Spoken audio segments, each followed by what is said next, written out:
Profesor, bienvenido a nuestro humilde show. El nombre del canal es La Señal Ciencia y Misterios y quiero agradecerle mucho por estar con nosotros esta noche. Thank you so much for being with us tonight.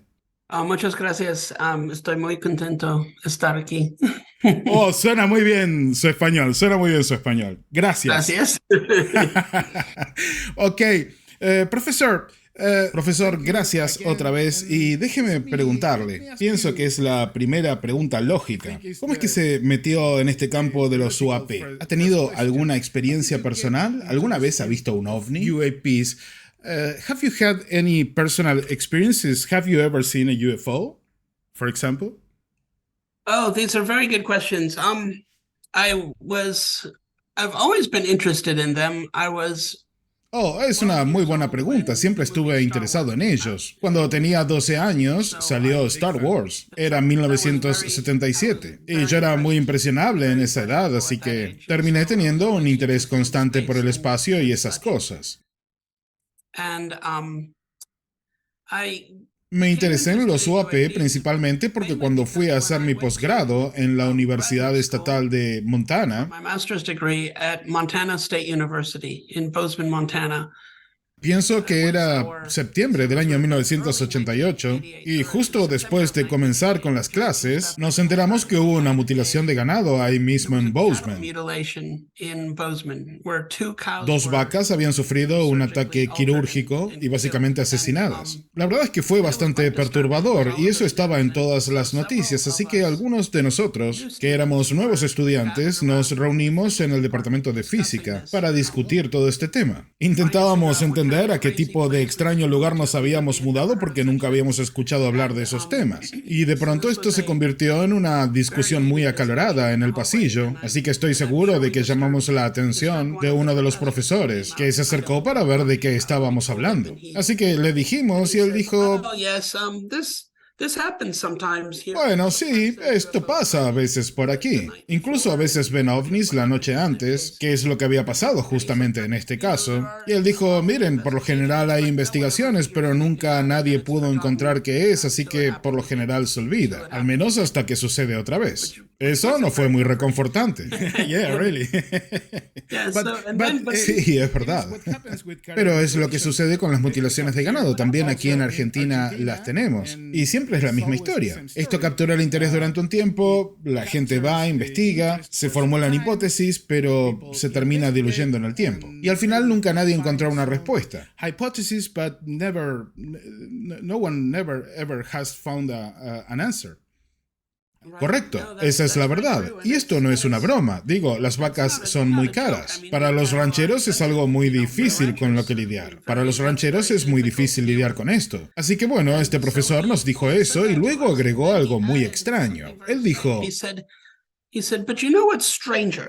pero ¿saben qué es más extraño? Dijo: tengo unos amigos que trabajan en la base aeroespacial de Malmstrom, que está en el norte de Montana, a 2 o 3 horas conduciendo desde Bozeman. Y él dijo: tengo unos amigos allí que trabajan en la base, y ellos tienen problemas allí con ovnis. Vuelan encima de las armas nucleares, son vistos sobre los sitios de misiles, y terminan desactivando estos misiles.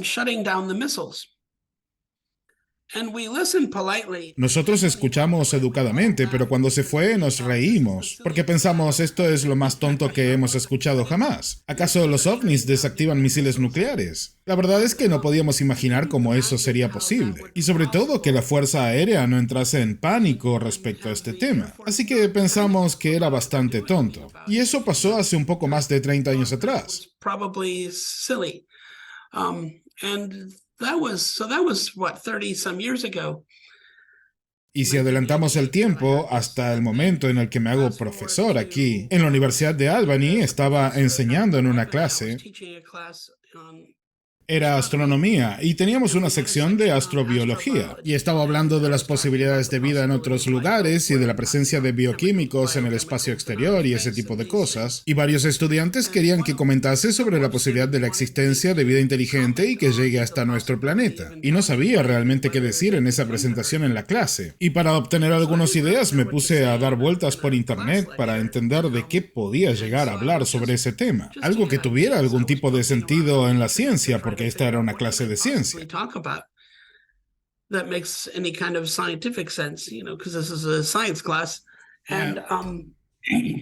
And I stumbled on... Y de pronto fui a dar con la conferencia de prensa que dio Robert Hastings, creo que fue en el año 2010, en la que tenía unos 6 militares retirados de la Fuerza Aérea, todos hablando de cómo los ovnis desactivaban armas nucleares. Y quedé aturdido por esto porque pensaba, escuché sobre este tema hace 30 años. And I was stunned by this because I thought I heard about this 30 years ago. And I thought it was a joke. Y pensé que era una broma. Y él aquí tenía a Robert Salas, a good friend. Robert Salas, sí, un buen amigo. Oh, qué bueno, él estaba estacionado en la base aeroespacial, en la misma en la que habían desactivado los misiles. Así que pensé, bueno, esto tiene que ser real. Me quedé totalmente enloquecido con esto. Y al mismo tiempo sentí un poco de preocupación porque pensé, aparentemente tenemos un verdadero problema entre manos y nadie está prestando la atención porque todos pensamos que es una tontería. Y me di cuenta de que eso era algo bastante peligroso porque no sabemos exactamente cuál es la situación.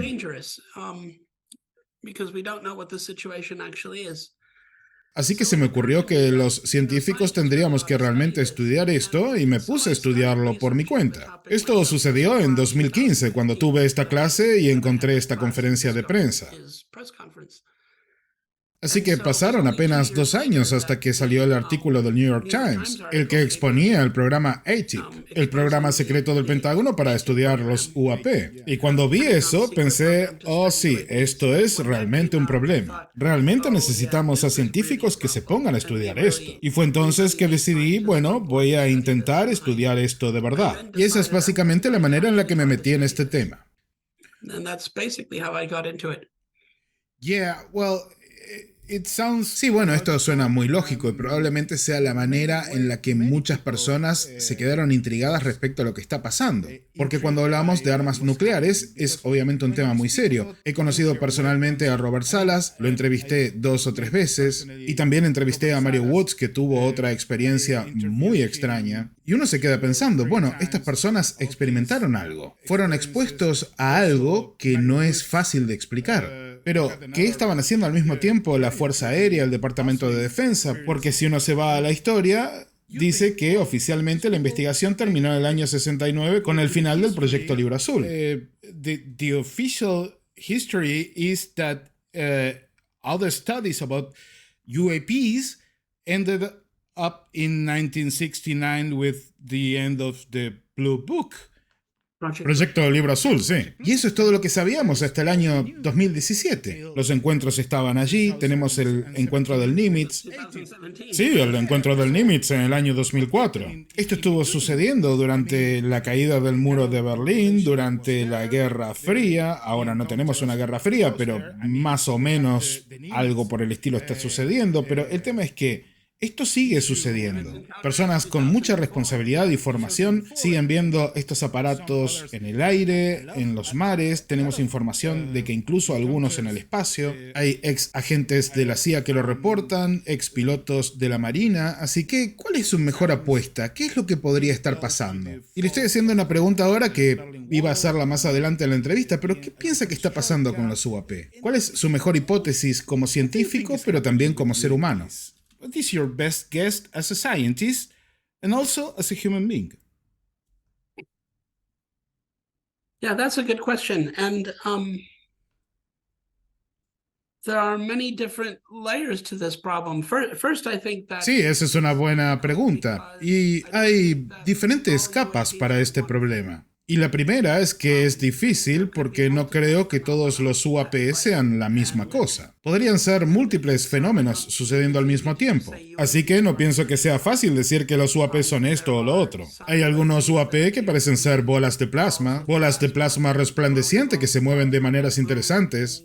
Pero hay otros UAPs que parecen ser naves con estructura. Así que esa es una cuestión difícil de responder. And that's a difficult thing to answer.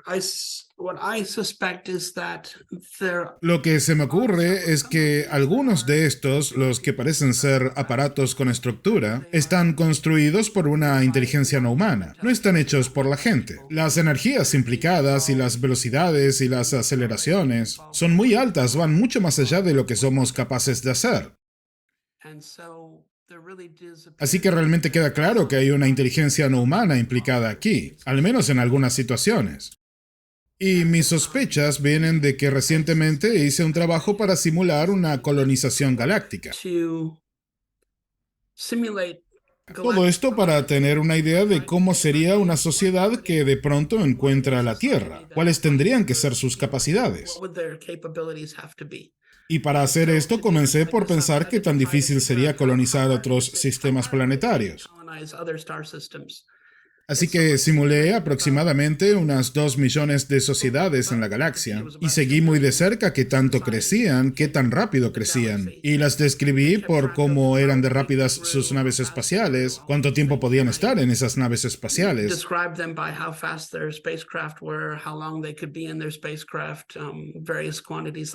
Y otras variables como esas. Y encontré que apenas un pequeño porcentaje de esas civilizaciones iba a encontrar nuestro planeta porque la galaxia es enorme. Hay entre 300 y 400 billones de estrellas. Así que hay un montón de lugares para buscar y encontrar cosas interesantes. Así que encontrar la Tierra es un trabajo muy difícil, pero para aquellos que hubieran encontrado la Tierra, pude compilar algunas estadísticas y presenté esto como una conferencia científica en el Instituto Max Planck de Físicas del Plasma en Alemania. Y encontré en esas estadísticas que si miras en el pasado y tratas de calcular cuál es el tiempo promedio en el que habrían descubierto nuestro planeta, o sea, si lo habían detectado cuando originalmente había sucedido esto, resulta que el promedio era hace mucho tiempo, y probablemente esta civilización habría descubierto nuestro planeta hace 300.000 años. Y esto sugiere que han tenido una presencia en nuestro planeta durante toda la historia humana. Claro que esto se mete dentro del reino de algunas hipótesis bastante locas. Pero esto es lo que mostraron las estadísticas que saqué de mis simulaciones. Así que mi mejor propuesta en este punto es que la Tierra fue descubierta por alguien más hace muchísimo, muchísimo tiempo. Quizás hace varios cientos de miles de años. Y ellos bien podrían tener bases o estaciones de observación o de investigación, tanto aquí en el planeta o cerca en el sistema solar. Y mi apuesta es que se instalaron en los océanos. La evidencia parece apuntar justamente allí. Los ovnis parecen tener una afinidad muy fuerte con el agua. Muchas veces los ven entrar al agua, salir del agua, así que pienso que probablemente tenemos una presencia no humana aquí en el planeta. Y pienso que la otra cosa a la que apuntan estas simulaciones es que si la Tierra fue descubierta por ellos, entonces su dominio es mucho más grande que solo los alrededores de la Tierra. Así que ellos probablemente ocupan muchos de los sistemas estelares cercanos. Si esa es la situación, probablemente estemos muy metidos dentro de su dominio. Y ellos muy bien podrían creer que son nuestros dueños.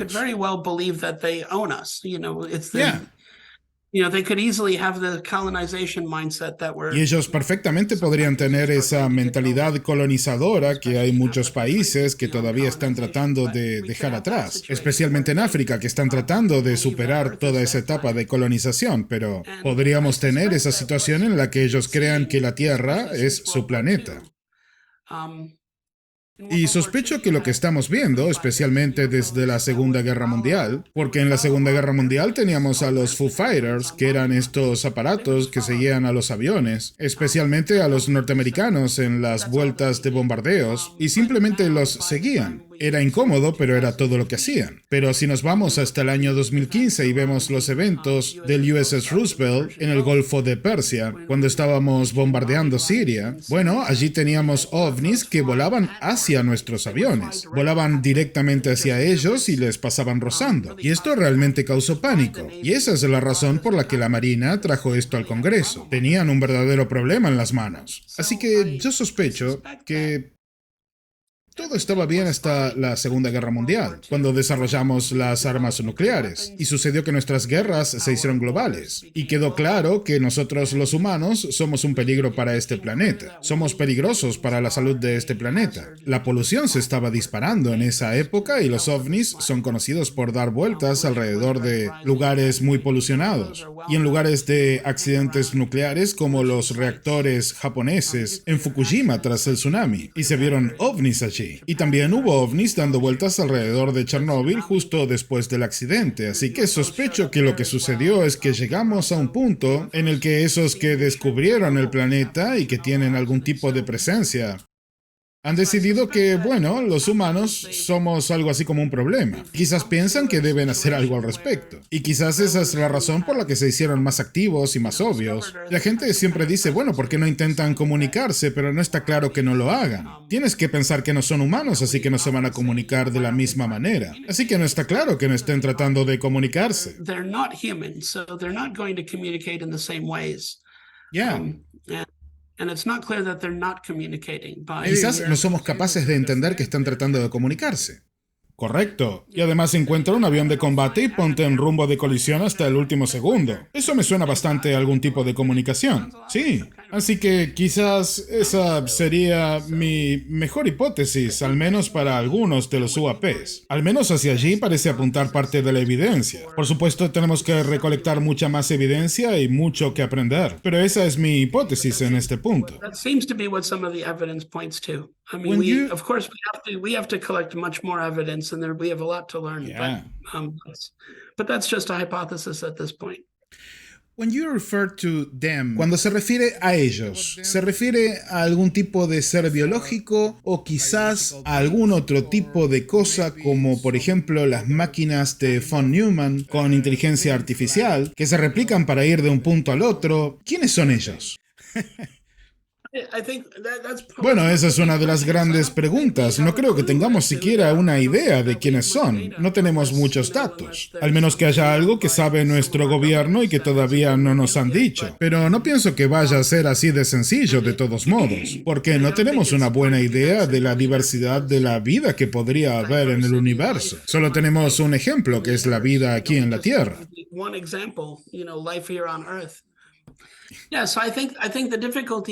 Pienso que la dificultad que tenemos es que no tenemos idea de cuál es la diversidad de vida allí afuera en el universo. Así que pienso que va a ser muy difícil adivinar cómo serían estas inteligencias no humanas. Y perfectamente podrían ser artificiales. Podrían ser sistemas de inteligencia artificial o máquinas autorreplicantes, como las máquinas de von Neumann. Eso es muy posible y de hecho, pienso que muchos de nuestros científicos imaginarían que eso es probablemente lo que está sucediendo.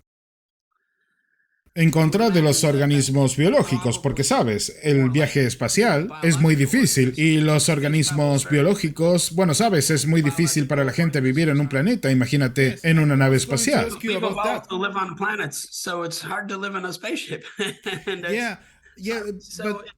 Sí. Ahora, ¿hay alguna posibilidad de encontrar una manera de que un organismo biológico pueda viajar de una estrella a otra? I mean, for a biological organism. Bueno, puedes hacerlo si puedes viajar lo suficientemente rápido. Esa es una manera de hacerlo. Así que si puedes alcanzar velocidades que se acerquen a la velocidad de la luz, entonces obtienes el beneficio de la dilatación del tiempo por relatividad. Así que hay dos maneras de ver eso.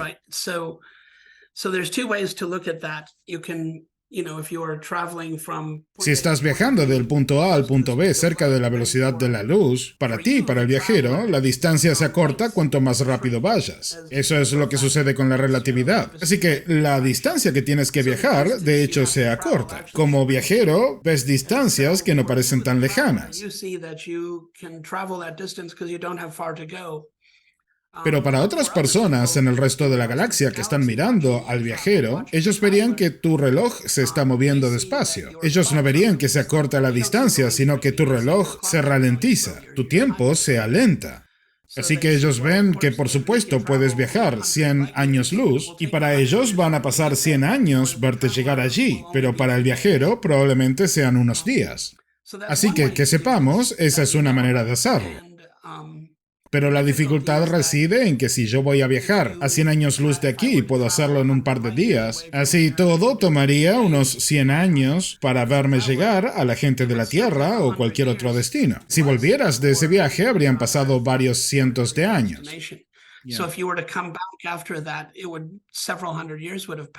Así que no puedes tener aventuras espaciales como tendrías en Star Wars, porque cientos de años pasarían yendo del punto A al punto B. Sin embargo, sería posible que los viajeros lo hagan.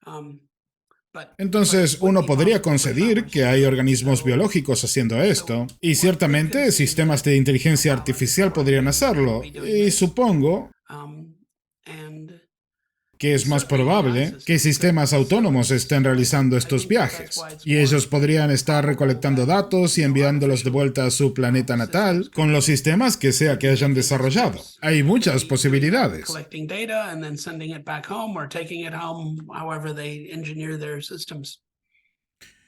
There's many possibilities. Okay. Estaba escuchando su hipótesis y estaba pensando en lo asustado que parece estar el gobierno de los Estados Unidos a la hora de decir la verdad. Lo vimos esta semana con el tema de la enmienda de Schumer y los bloqueos que le han puesto. Y pienso que tienen miedo por algo. No creo que... Hay muchos aspectos sobre esto. Otra vez, son preguntas muy complicadas. Por eso requiere que nos metamos mucho en esto para comprender lo que está sucediendo. Pienso que, otra vez, hay muchas capas con esto. Pero parece haber, si es que los informantes como David Grush y otros con los que hablé privadamente están en lo correcto, por lo que parece que nuestro gobierno ha estado encubriendo, ¿sabes?, manteniendo esto en silencio. Y no es difícil, no es necesaria una gran teoría de la conspiración para mantener esto en silencio. Todo lo que tienes que hacer es una bromita sobre hombrecitos verdes.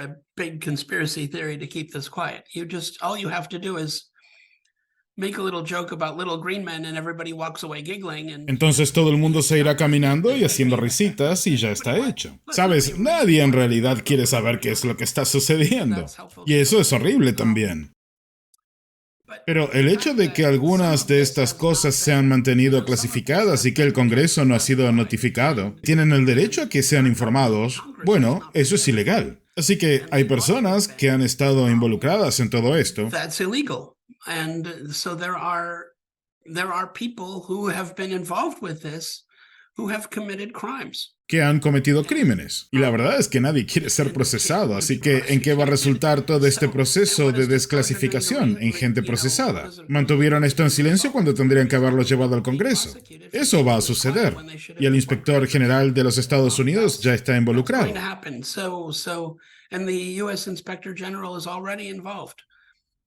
Así que ese es un aspecto, esa es una de las razones por las que no se hace la desclasificación.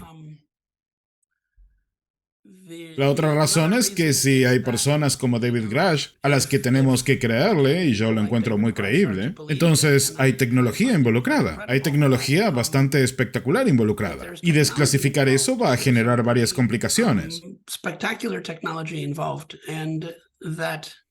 Tienes los intereses de las corporaciones, porque varias corporaciones aeroespaciales están involucradas y les gustaría ser capaces de entender esta tecnología y desarrollarla y capitalizarla. Así que hay mucho dinero involucrado.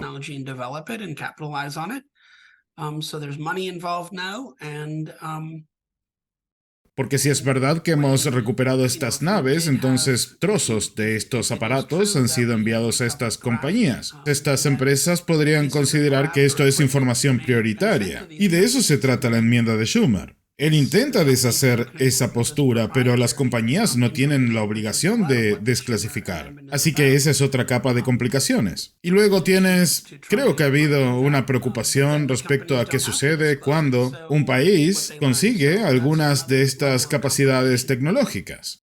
Es muy disruptivo, ¿sabes? He calculado la velocidad de estas naves en unas 40.000 millas por hora, que son unos 64.000 kilómetros por hora. Y otros que han visto estos datos han calculado incluso mayores velocidades, así que a esas velocidades puedes ir muy rápido a lugares muy lejanos.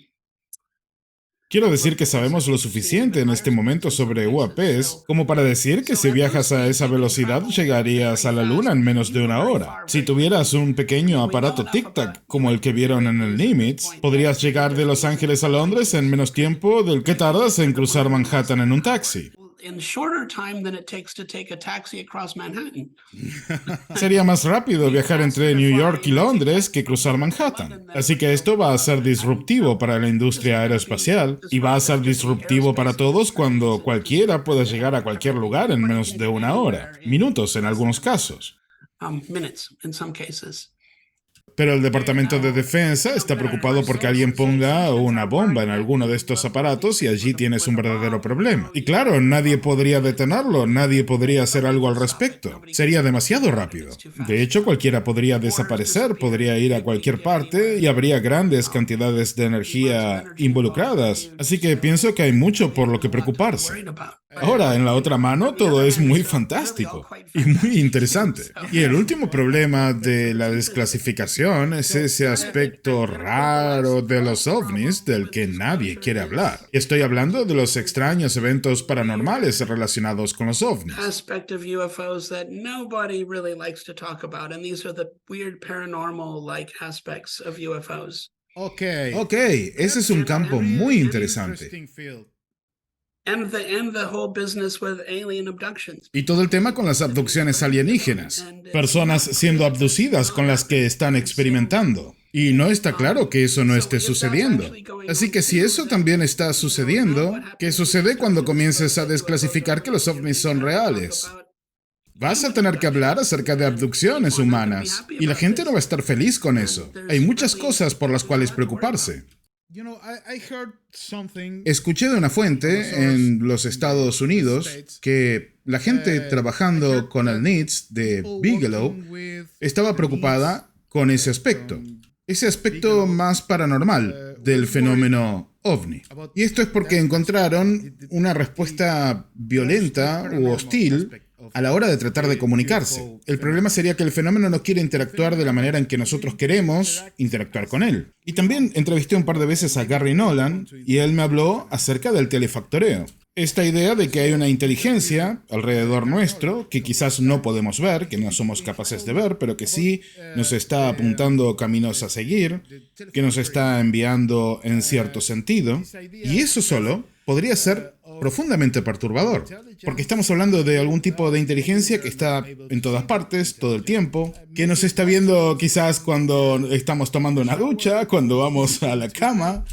Realmente no lo sabemos. Así que si vamos al público con eso, es más perturbador que decir, bueno, de vez en cuando, ocasionalmente, cada tanto, un visitante extraterrestre, cada tanto viene hasta aquí y hace un poco de turismo.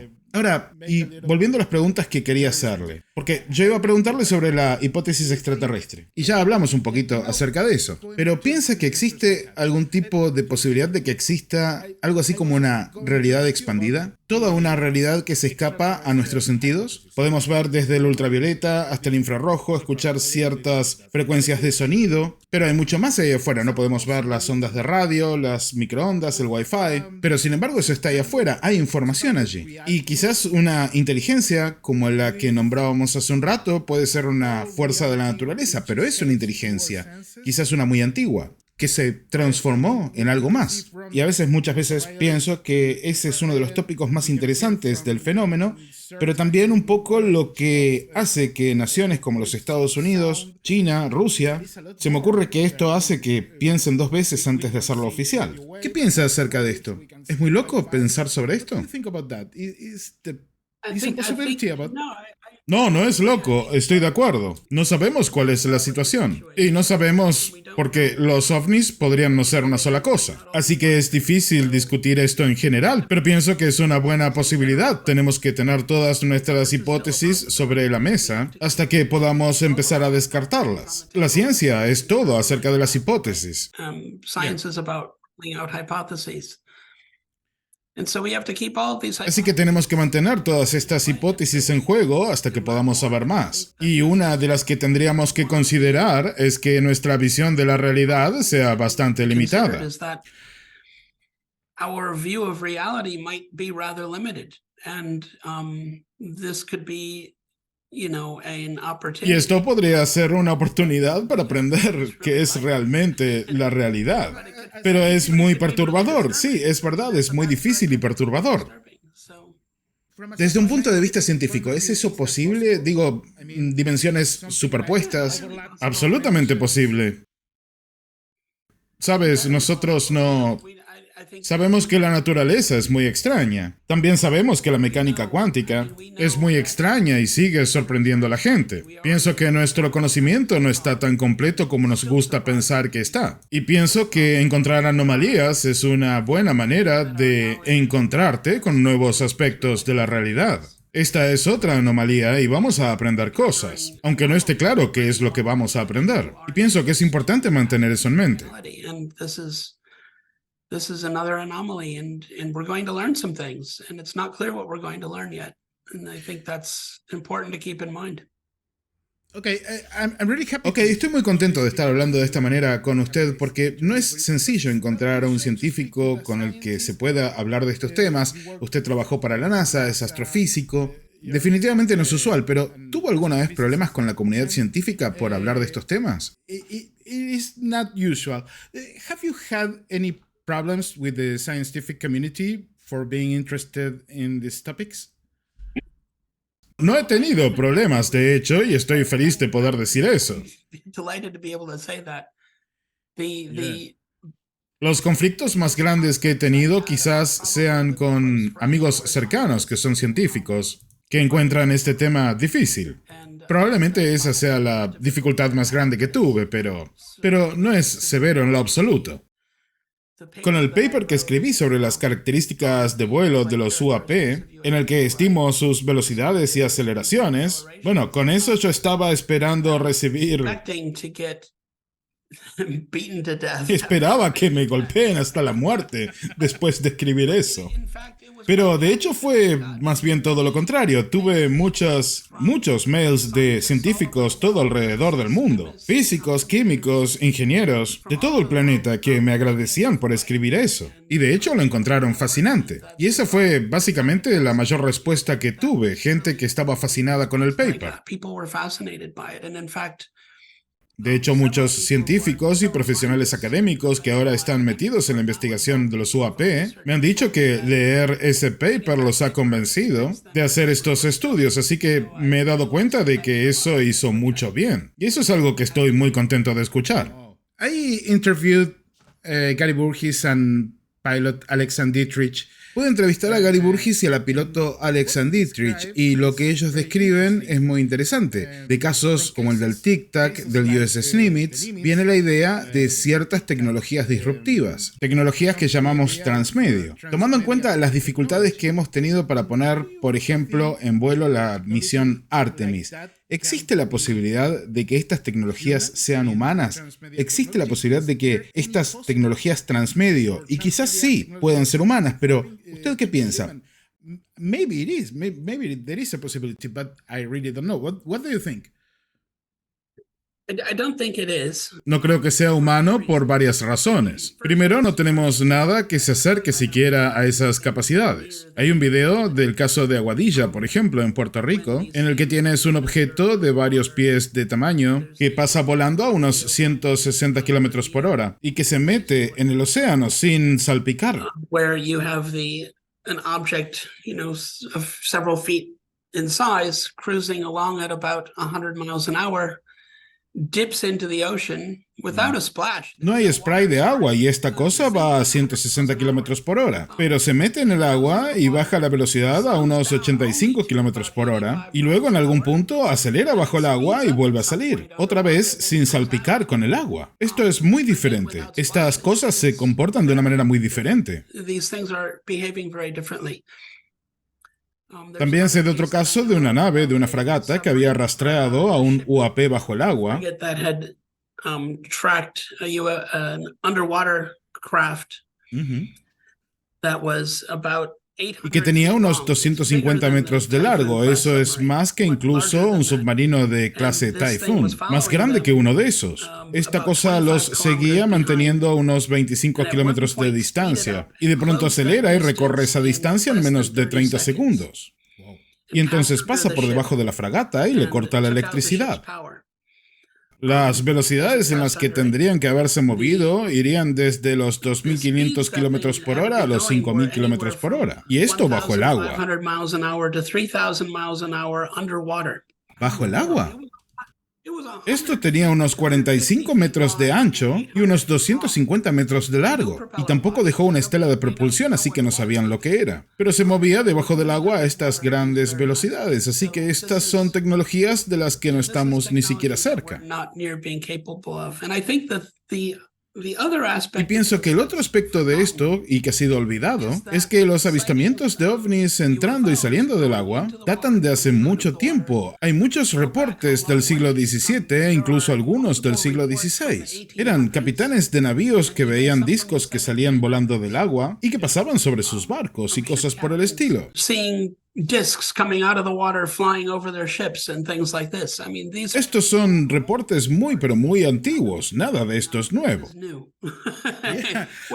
No es que recién nos están presentando esto, pero si haces un poco de investigación vas a encontrar que nada de esto es nuevo, que esto está sucediendo hace muchísimo tiempo, y te puedo asegurar que nadie tenía esta tecnología en 1879, cuando alguien vio algo de esto en el Golfo Persa. Esto simplemente no es tecnología humana, no lo es.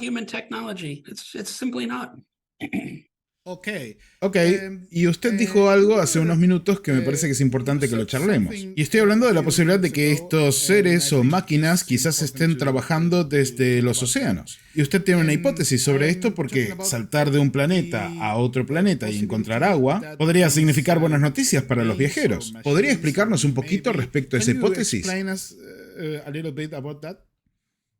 Claro, considerando los medioambientes en los que uno puede vivir en la Tierra, nosotros mismos, sabes, vivimos en la superficie con una atmósfera sobre nosotros, y eso para nosotros es normal.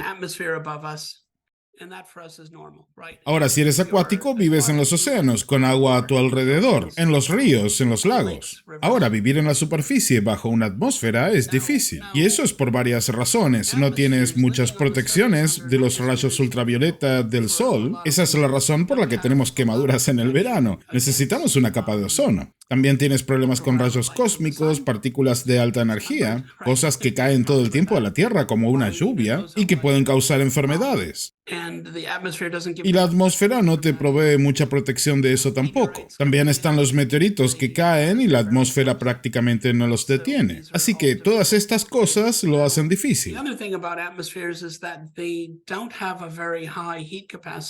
Ahora, la otra cosa respecto a las atmósferas es que no tienen una gran capacidad de calor. Así que la temperatura cambia dramáticamente del día a la noche. Hay cambios muy dramáticos de temperatura. Y uno no ve eso en los océanos porque tiene una capacidad de albergar calor mucho más grande. Así que si viajas de un planeta a otro, de una atmósfera a la otra, digamos que venimos de la Tierra y vamos hacia Venus, nos encontraremos con que la presión atmosférica de Venus es 100 veces mayor que aquí en la Tierra. O sea que nos aplastaría.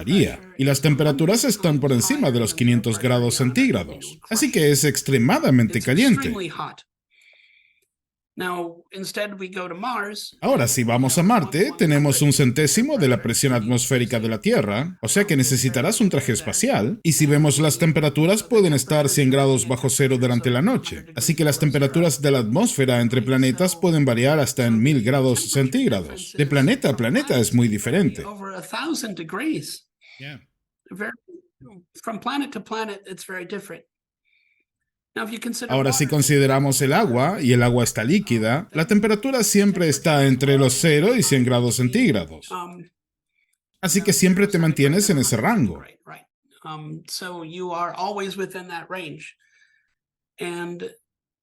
También, yendo de planeta en planeta, la presión del agua no cambia mucho. La gravedad puede variar, pero tú puedes elegir a dónde vas respecto a la profundidad y eso puede cambiar la presión y puedes controlar de esa manera justamente la presión. Así que vivir en océanos es mucho más seguro. Estás protegido de los rayos cósmicos, de los rayos ultravioleta. En algún punto estás protegido de los meteoritos. Y las temperaturas son mucho más uniformes. Las presiones son mucho más uniformes. Es una locación mucho más estable. Ahora, si naciste en un océano, evolucionaste en un océano y eres acuático, ir de un océano en un planeta a otro océano en otro planeta no va a ser muy diferente. Las mayores diferencias van a ser los químicos que están disueltos en las aguas oceánicas, el tipo de minerales que están disueltos, la salinidad, por ejemplo. Esas van a ser algunas pequeñas diferencias. Y luego los organismos biológicos que vivan allí, esas son realmente las diferencias de un océano a otro. And then biological organisms. That's really the only differences from one ocean to another. Entonces no es mucho. No es mucho, sí. Así que si vienes de un océano y ves el planeta Tierra, sabes, la Tierra tiene unos enormes océanos. El 70% de la superficie del planeta es océano. Y solo por diversión, todos lo sabemos, pero para tener una idea más clara en casa, tomen un globo terráqueo y céntrense en el Océano Pacífico, encuentren el punto y verán que toda la esfera es un océano. El Océano Pacífico es enorme. Así que si eres un viajero espacial y vienes de un entorno acuático, literalmente tienes cualquier lugar para ir. You've got everywhere to go. Y lo mejor es que no será muy diferente de tu hogar. Así que pienso que eso es algo que tenemos que notar. Eso no quiere decir que quien esté aquí, esta inteligencia, sea necesariamente acuática. Pero si lo fueran, sería algo muy sencillo de hacer, instalarse allí. Incluso si no fueran acuáticos, podrían estar familiarizados con estos ambientes y básicamente llegar, aparcar su nave espacial en el fondo del océano, y allí tienes un lugar confortable para estar, que no es tan diferente de lo que estás acostumbrado, y estás escondido, nadie te va a encontrar. Las ondas electromagnéticas no viajan muy bien por el agua, así que no es tan sencillo que te detecten. Absolutamente sí. Así que es un gran lugar para esconderse. Y hablamos del 70% de la superficie del planeta. Es la mayor parte de la superficie. Well, an interesting article at TheDebrief.com. Bueno, un artículo muy interesante en TheDebrief.com hace unos años atrás, creo que era en el año 2018, hablaba acerca de algunos testigos y fuentes de la Marina y le decían a TheDebrief.com que ellos piensan que el origen de los UAP es justamente el océano, porque básicamente los estaban viendo día a día, así que no es nada raro pensar de esa manera. De hecho, los eventos del Nimitz motivaron una exploración en el área y usted es parte de ese equipo, el equipo de UAPX. Tuve la oportunidad de ver ese film el año pasado y la data que recolectaron es intrigante. ¿Podría decirme cuáles son los puntos más importantes de esta expedición y sus resultados?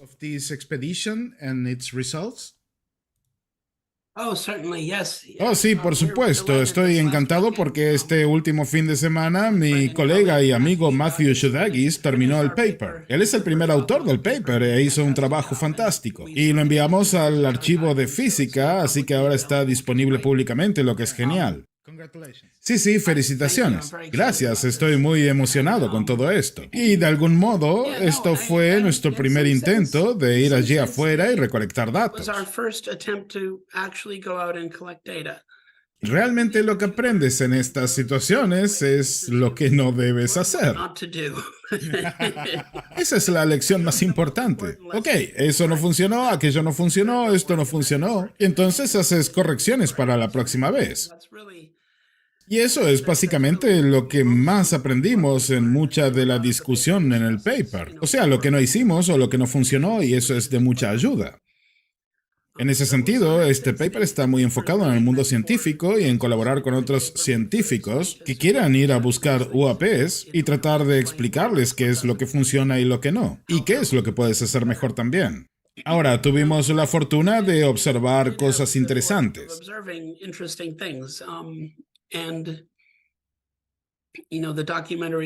Y el documental que se filmó y los documentalistas ayudaron a financiar la expedición, lo que fue muy bueno. Como resultado, fue filmado mientras estábamos haciendo la recolección de datos.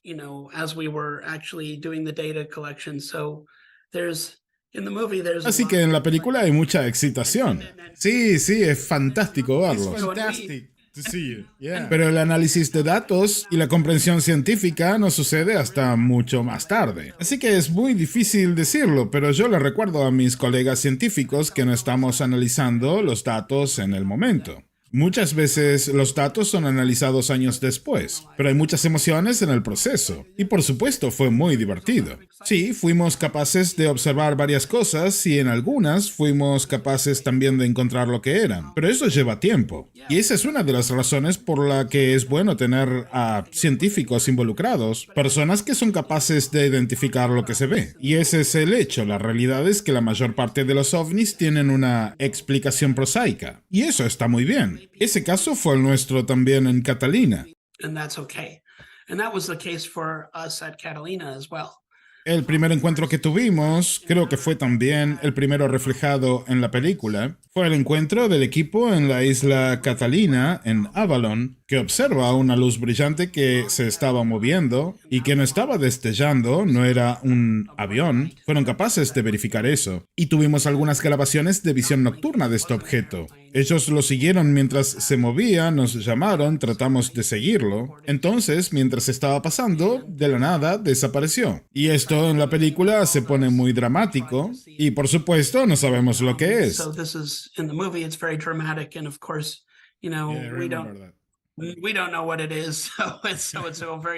Así que estamos todos muy emocionados. Ahora nos tomó un tiempo resolver esto y resulta que era la Estación Espacial Internacional. Oh, interesante.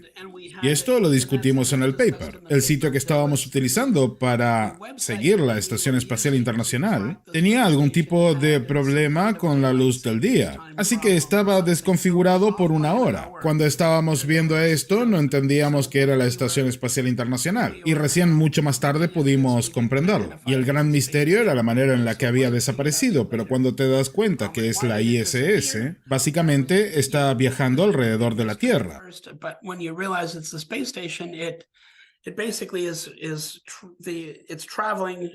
Y está pasando del lado diurno al lado nocturno. Y mientras pasa hacia la sombra de la Tierra, básicamente deja de recibir la luz del sol, así que deja de reflejarla. Y bueno, desaparece. Así que eso es lo que realmente sucedió. Claro, porque lo que estamos viendo en realidad es el reflejo del sol. El reflejo del sol, sí.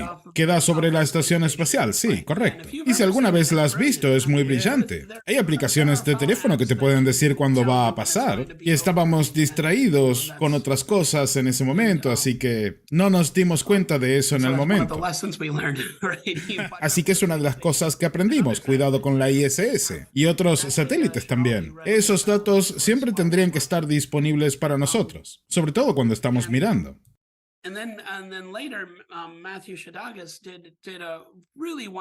Más tarde, Matthew hizo unos cálculos muy buenos y decidió que podía medir el tamaño del objeto, asumiendo que estaba a la distancia que tendría que estar la estación espacial. Así que determinó cuántos píxeles debería ocupar en la cámara y se preguntó si este objeto está a la altura de la estación espacial, qué tan grande sería. Y de hecho, estimó que serían unos 110 pies, que termina siendo el tamaño realmente de la estación espacial. Así que fue capaz de confirmar que el tamaño coincidía respecto al tamaño de los píxeles en la cámara y todos esos datos. Así que estamos seguros de que eso fue lo que sucedió.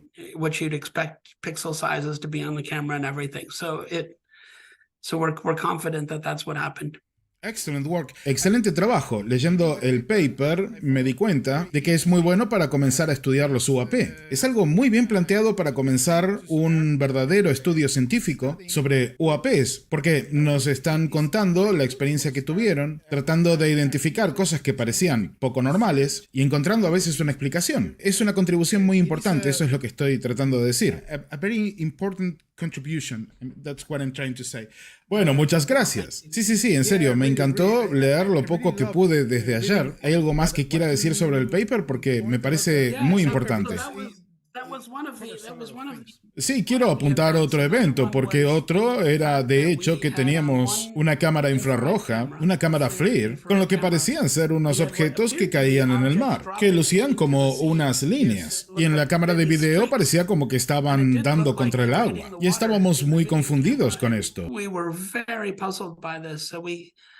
Pero en el momento la única conclusión a la que llegamos es que estábamos captando luz infrarroja de estos objetos cayendo al agua. Y pienso que eso estaba muy presente en todos nosotros, porque cuando estaba viendo con las gafas de visión nocturna, vi unos flashes en el agua que todavía no sé lo que son. No fuimos capaces de grabar eso con las cámaras FLIR, así que no sé qué estaba sucediendo allí. Pero más tarde, investigando esas grabaciones, encontramos que las líneas que veíamos eran básicamente un mal funcionamiento de la cámara. Las líneas mostraban que la cámara no funcionaba bien, así que nos dimos cuenta de que eso era un glitch de la cámara.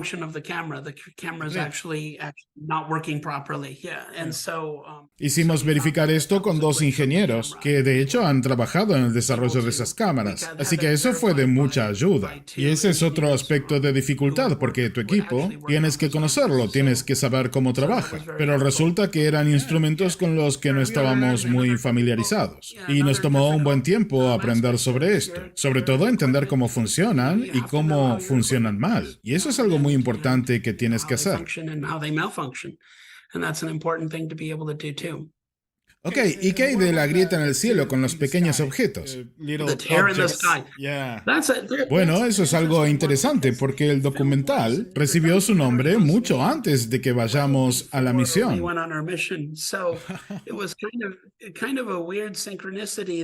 Así que fue algún tipo de extraña sincronicidad, y más aún que la historia principal todavía se mantenga como un encuentro no identificado, como un fenómeno no explicado que vimos. En el paper discutimos que podría ser una gota de agua sobre la cámara, pero necesitaría mucha energía para evaporarse tan rápido. Y la evaporación no sucede todo al mismo tiempo, sucede desde las puntas de la gota. Así que hay muchas maneras en que puedes explicar que esta no es una gota de agua. Pero básicamente lo que observamos sucedió a las 3:50 de la madrugada.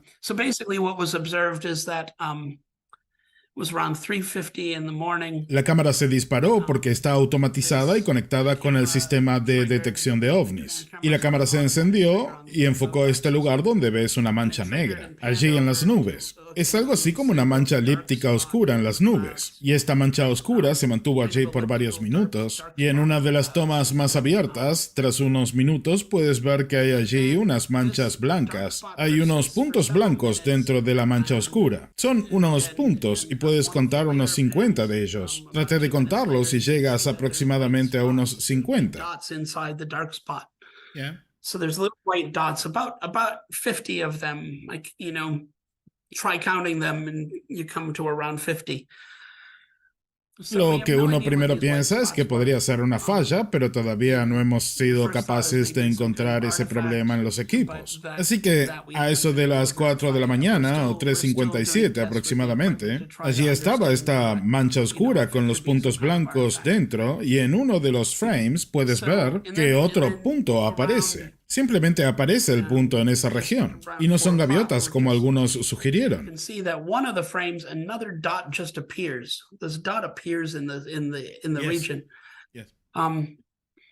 fueran gaviotas a esa altura, bueno, hemos estimado el tamaño de estos objetos, calculando la altura de las nubes y si hubiese un agujero en las nubes. Si estuvieran a esa altitud, las gaviotas tendrían que tener 4 metros de largo. They would be about 4 meters across. No.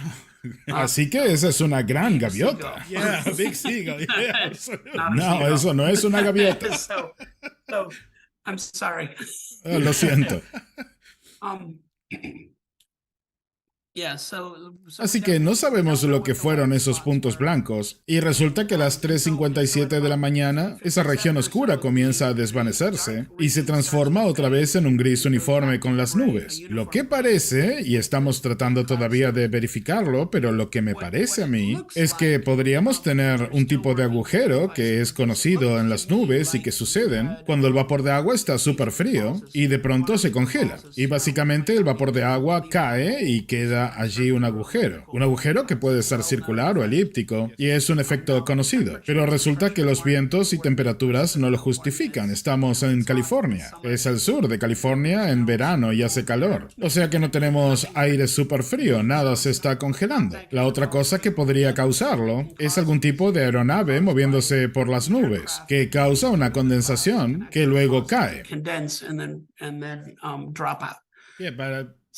Ahora, si fuera una aeronave que se mueve entre las nubes, tendríamos que haberla visto y no la vimos. Ni tampoco había aeronaves en el área. Así que esa tampoco puede ser la explicación. Y la otra hipótesis que nos queda es pensar qué pasaría si esos puntos blancos fueran algún tipo de aeronave, algún tipo de algo. Ellos habrían pasado a través de la nube originando el agujero. Esa es una posibilidad todavía y no sabemos la respuesta. Así que todavía hay misterios asociados con esto. Ahora encontramos que hay varias estaciones de control del clima en el área y fuimos capaces de conseguir el radar del clima. Y estuvimos trabajando con eso y encontramos que a lo largo de esa línea de visualización, y si esto fuera un agujero en el cielo, esa región tiene unos ecos de radar. Así que parece que realmente hay algo allí. Entonces, una de las hipótesis es que esos puntos blancos podrían ser realmente algo causando esos ecos de radar.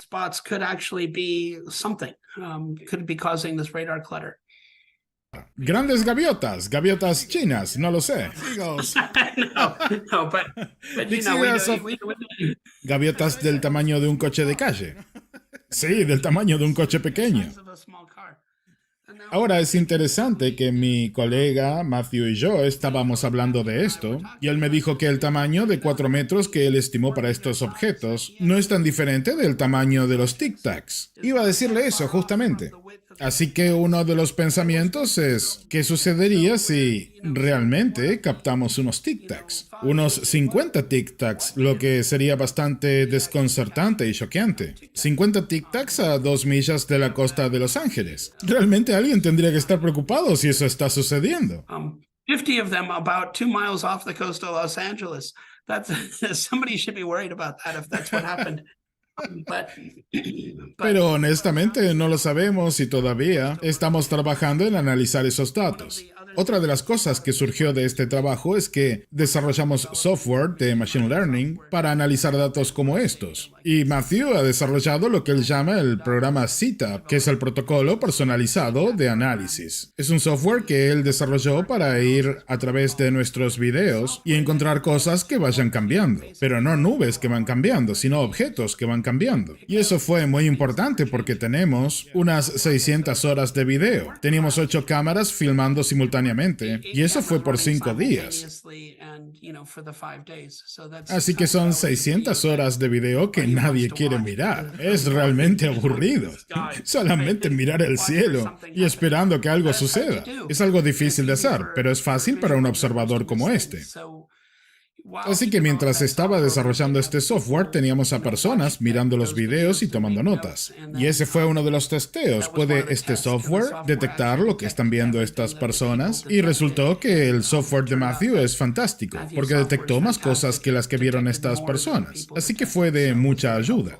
Wow. Was something else you were not able to see? ¿Hubo alguna cosa que no fueron capaces de ver la primera vez y que encontraron más tarde? Sí, hay algunas observaciones más pequeñas que todavía no sabemos lo que son. Y va a tomar un poco de tiempo revisar aquello. Pero tampoco está claro que tengamos la suficiente cantidad de datos y la data correcta para analizarlo. Así que se hace difícil. Piensa que estábamos en el techo de una casa en Laguna Beach, en California, mirando hacia el oeste, mirando al Océano Pacífico. Y el tamaño de la casa no era lo suficiente como para que tengamos muy separadas las cámaras y conseguir una buena triangulación. Hubiésemos necesitado mucho más espacio y eso es algo que también aprendimos. ¿Y están pensando en hacer quizás otra expedición? I would love Me to do another encantaría hacer otra expedición. Sí, estamos trabajando, preparando varias cosas y estoy trabajando ahora en diseñar un nuevo sistema de gimbal para la cámara. Esto es para mi cámara profesional digital, que tiene un lente de 400 milímetros. Y lo que queremos hacer es tener varias cámaras visibles, tomando fotografías continuamente y con diferente exposición, para que podamos capturar mejores cosas. I can show you my gimbal system once. Puedo mostrarte mi sistema de gimbal. Sí, sí, por favor, por favor.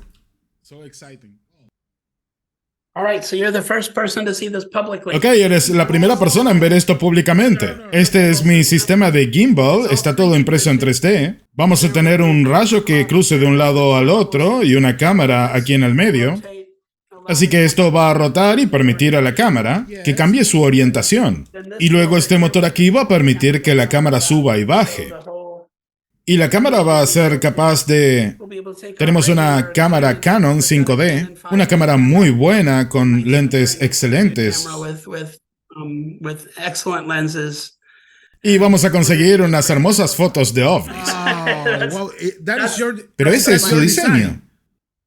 Sí, es mi diseño.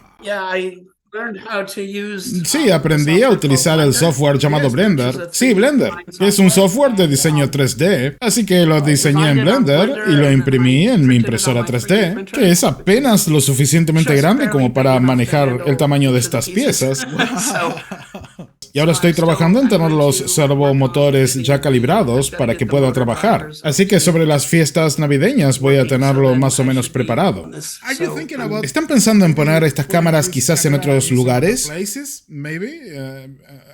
Oh, sí, me encantaría poner esto por todas partes. Y si conseguimos más fondos, vamos a poder hacer muchas cosas. La financiación es un gran problema. Me gustaría tener un observatorio permanente en la zona de Catalina. Me encantaría ver ese canal, ver lo que está sucediendo allí. Históricamente allí hay muchos reportes de ovnis y también ovnis bajo el agua allí en Catalina. Así que sería genial monitorear ese canal. Great to just monitor that channel. I'd love to do it in Puerto Me encantaría Rico. hacerlo también en Puerto Rico, poder monitorear la costa de Puerto Rico. En muchas otras locaciones, como por ejemplo Wales, también allí sería fantástico. Another location that would be fantastic too. Estaba pensando que hay mucho de hazlo tú mismo en toda esta investigación y que sí, también es un problema el tema del presupuesto. Yeah, the equipment doesn't exist. Sí, el equipo no existe, tienes que hacerlo. Tienes que imaginarlo y hacer tu propio equipo. Lo que es desafiante, pero es divertido. Al fin y al cabo, somos científicos entrenados y nos entrenaron para hacer esto. So this is what we're trained to do these things. Me encanta, me encanta. Ahora, volviendo al paper, este dice, junto con dejar de depender del testimonio de testigos presenciales, estas herramientas deberían ayudar a sacar el estudio de los UAPs del ámbito de lo marginal. Pero pienso también que el testimonio de primera mano de los testigos tendría que contar para algo. ¿Qué piensa de esta sentencia en particular? I'm of the opinion it's incredibly useful. Yo soy de la opinión de que es muy útil. Ahora, las dificultades son que los testigos podrían no estar bien entrenados en observar cosas en el cielo y tampoco con lo que experimentan, así que uno puede tener malos entendidos. Siempre tienes que tener presente la posibilidad de las mentiras o de los engaños. Misinterpretations. You have the always present possibility of hoaxing or lying. Which makes it challenging. Eso hace que sea muy desafiante, pero eso no significa que yo piense que es completamente inútil. Pero es verdad que tampoco va a ser útil como evidencia en un paper científico. Y es por eso que estamos haciendo lo que estamos haciendo. Pero sí pienso que puedes aprender mucho de las experiencias. Y siempre cito a un amigo mío que dice... Creo que soy lo suficientemente inteligente como para aprender de cualquier persona.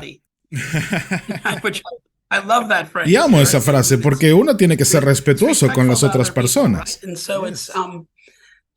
Puedo aprender de cualquier persona, así que pienso que los testimonios de personas que ven las cosas son importantes. De hecho, una de las cosas que me gustaría ver más seguido, y creo que el proyecto Galileo está trabajando en esto, pero nos gustaría hacerlo también, y es que me gustaría ver data satelital.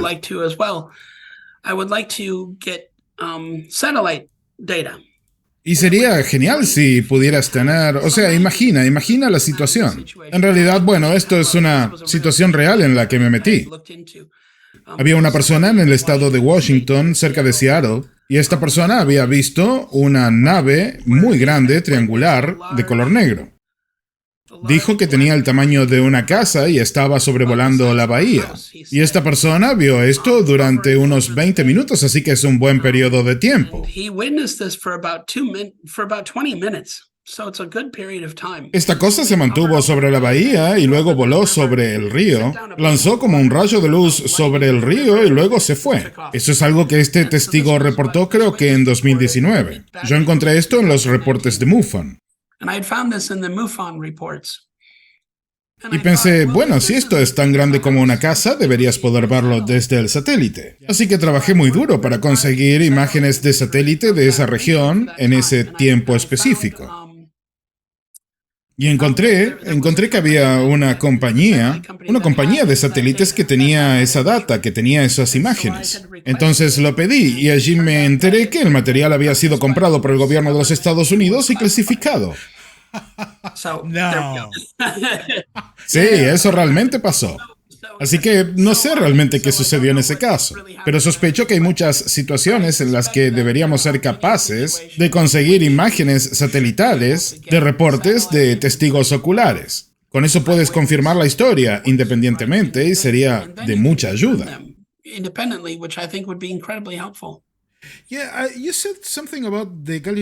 Dijo algo del proyecto Galileo accediendo a datos de satélites, pero yo hablé muchas veces con Avi Loeb. Creo que están colaborando con Planet. Planet es una compañía de satélites. Ajá, no sabía eso. Uno de los científicos con los que trabajé en NASA Ames trabaja en Planet y él es un afiliado del proyecto Galileo. Así que están trabajando juntos.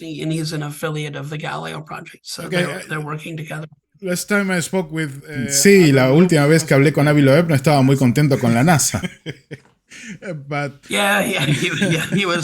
Sí, hay mucha frustración allí.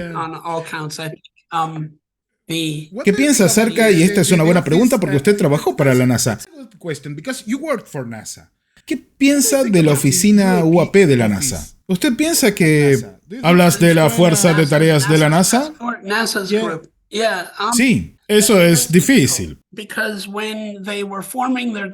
Porque cuando estaban formando el grupo, yo conozco algo así como 6 científicos que eran ex empleados de la NASA o que están trabajando en la NASA, que han estudiado el tema de los ovnis, que saben sobre los ovnis y que están activamente tratando de estudiarlos. Sé de 6 científicos que están trabajando y estábamos en contacto entre nosotros. Así que cuando escuchamos que la NASA iba a armar un panel, pensamos esto va a ser interesante. Y claro, piensas, bueno, ¿quién de nosotros va a ser el primero en ser seleccionado? Porque somos gente que sabemos sobre ovnis, pero ninguno de nosotros fue contactado. Ni siquiera nos contactaron para aconsejarlos. Y encontramos eso bastante perturbador. ¿Por qué NASA está armando un panel sobre ovnis y no está tomando ventaja del hecho de que hay científicos y ex científicos de la NASA que han estudiado los UAP?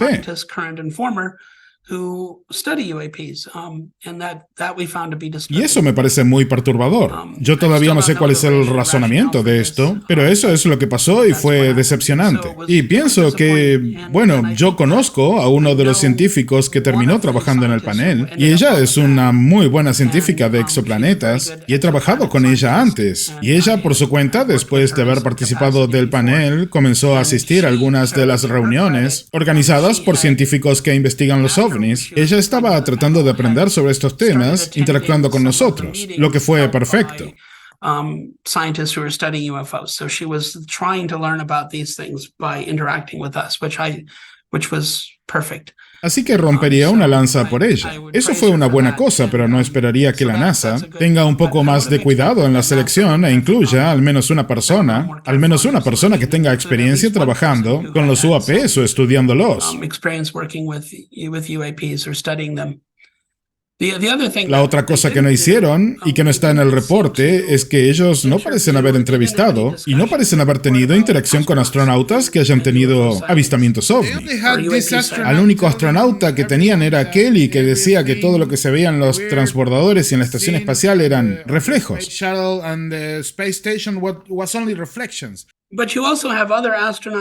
Sí, pero también tienes otros astronautas como Alan Beam, que estuvo en el Apolo 12, y él no vio esto en el Apolo 12, pero estaba en Skylab, que fue una de nuestras primeras estaciones espaciales, y ellos vieron una luz roja centelleante a la que de hecho le tomaron fotografías. Y nunca fue resuelto porque los satélites no tienen luces rojas centellantes, así que no saben lo que era. Incluso yo he hablado con astronautas off the record y me han dicho, bueno, vimos cosas muy extrañas.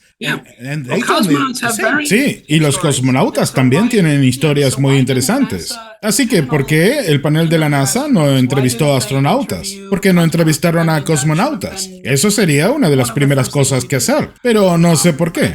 No estuve invitado, así que...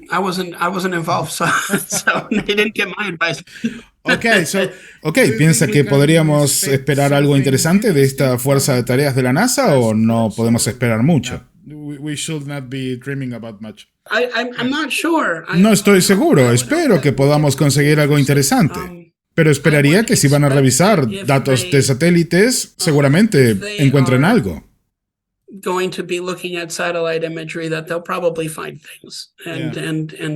Y espero que lo hagan público, porque se supone que tienen que hacerlo de todos modos.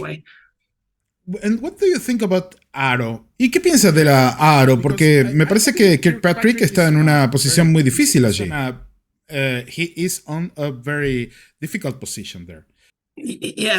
Sí, la verdad es que no querría tener ese trabajo. Si lo piensas de esta manera, la AARO depende del Pentágono. ¿Y quién ha estado escondiendo esta información del Congreso todo el tiempo? Ese sería el Pentágono. Así que la misma organización que ha estado encubriendo esto, o manteniéndolo en silencio, que probablemente sea una mejor frase, bueno, digamos que ahora es responsable de estudiarlo y llevarlo al público. No creo que puedas esperar mucho. Sí, estamos de acuerdo. Pienso que somos afortunados de que el Congreso se haya interesado. Y es bueno que no sea un interés partidario. Es un interés sincero y estoy agradecido por eso. De algún modo tenemos suerte respecto al hecho de que nuestro Congreso ahora mismo está desconfiando del gobierno, porque eso está trabajando a nuestro favor con los ovnis. No está trabajando a nuestro favor para ninguna otra cosa, pero sí con los ovnis.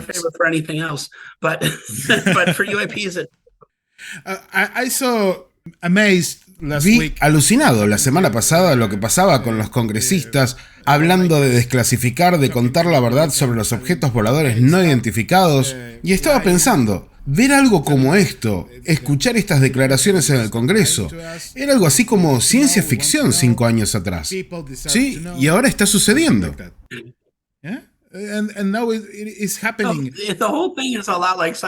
Sí, claro, toda la cosa es como ciencia ficción. Es fantástico. Cuando prestas atención, y mucha gente no está prestando atención, pero lo que está sucediendo es muy, muy fantástico. Estamos en un punto de quiebre muy interesante. Y de hecho, en la reunión de Sol en Stanford hace 2 semanas... estaba por preguntarte acerca de la reunión Sol. Sí, en esa reunión tuvimos todo un día... Durante el sábado fue todo un día discutiendo sobre desclasificación. Y era claro que lo que está sucediendo, hay gente que lo dijo claramente, la desclasificación está sucediendo ahora. Esto es lo que está sucediendo, esta es la desclasificación. Y esto es un proceso. No es que del día a la noche vas a tener un discurso del presidente Biden, sino que esto va a ir rebalsando, saliendo de a poco, va a llevar tiempo. Pero está sucediendo. ¿Piensas que hay un plan B para la desclasificación después de que bloquearan la enmienda de Schumer y de Burkett? Digo, ¿piensas que hay otro plan, un segundo plan para desclasificar? Y en tal caso, ¿fue discutido en la reunión de la Fundación Sol?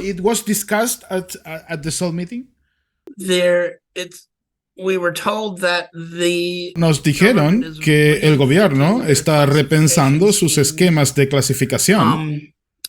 y también los niveles de clasificación para reclasificar algo de los datos de UAPs. Así que eso sería ideal. Digo, si algo de esto llega a ser desclasificado, si fuera liberado al público sería de mucha ayuda. Ahora, para mí como un científico, y es mi opinión, pero lo que ha estado molestando todo este tiempo, y es mi opinión como un científico que está muy informado, y respeto a todos, pero los científicos no han estado involucrados en esto en lo absoluto. Ha habido muy poca data científica recolectada, ha habido muy pocos trabajos, y pienso que esto es algo que se convierte en un problema muy difícil. Es un tema que va a necesitar de mucha gente, muchas mentes en el problema, para resolverlo.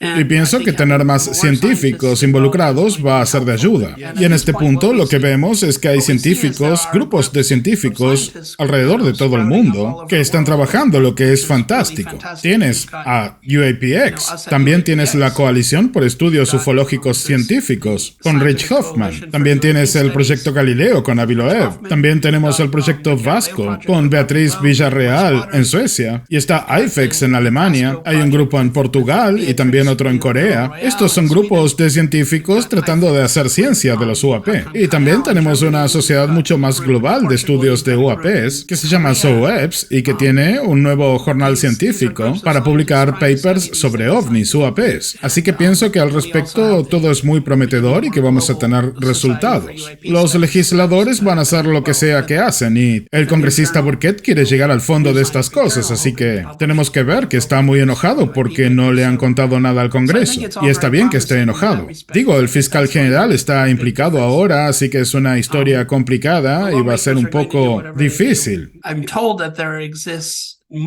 Me han dicho que existen muchos otros informantes que trabajaron realmente en estos proyectos, que han ido al gobierno de los Estados Unidos, al inspector general, y que han hablado con personas del Congreso en privado, en reuniones especiales porque hablan de cosas que requieren de autorizaciones de seguridad. Así que el Congreso ahora tiene una mejor comprensión de cuál es la situación, y claramente lo están tratando muy seriamente, muy seriamente. Clearly treating it seriously. They're treating it very seriously, and it's bipartisan. Y se convirtió en algo bipartidario, lo que enfatiza qué tan serio es el tema. Yo pienso que las cosas son esperanzadoras. Pienso que vamos a conocer mucho más sobre esto. No pienso que vaya a pasar el tema de largo. Y me encantaría que otros países también se involucren. Digo, hubo una conferencia en México hace poco, pero otros países saben cosas. Digo, Argentina sabe cosas, Chile y Perú también. Los brasileños, los franceses, los alemanes. Esto es algo global, es un problema global. ¿Y qué hay de esas imágenes de satélites? ¿Qué es lo que está siendo retenido del público? ¿Tiene alguna idea? Yo no tengo idea. No en los casos clasificados, me encantaría, pero lo bueno es que hay muchas compañías privadas de satélites ahora. Así que hay muchas oportunidades de conseguir datos de satélites en todo el mundo. El problema es que muchos encuentros con ovnis suceden de noche. Y los satélites típicamente no recolectan datos de noche. Normalmente los satélites recolectan datos durante el día y utilizan la noche para descargar esos datos.